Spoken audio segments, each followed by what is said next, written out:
Light is an electromagnetic wave. It travels through space as a transverse wave, but it's also a particle, and that particle, its light is composed of photons, and photons allow us to see things.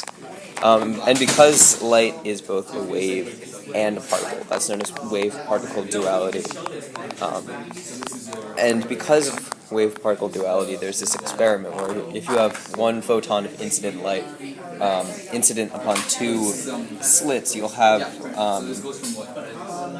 fringes of light behind both slits, which would have had to mean that the photon had to go through both slits of light. But if you are able to at all measure which slit the photon went through, then the effect will no longer happen. And that's because of wave-particle duality.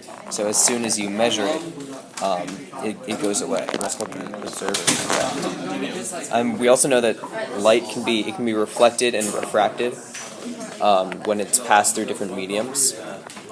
And also that this equation V equals F lambda. And lambda represents the wavelength of the light, which itself determines color. So on one end of the spectrum you have violet light at around 400 nanometers, and at the other end you have red light at around 700 nanometers. And all visible light is within this spectrum. And you also have different variations of phase velocity and frequency, but this is really the biggest one in terms of what we can see in the physical world. And also we know that refracted light refracts differently depending on the wavelength of the light. But mostly we know that it's a wave and a particle.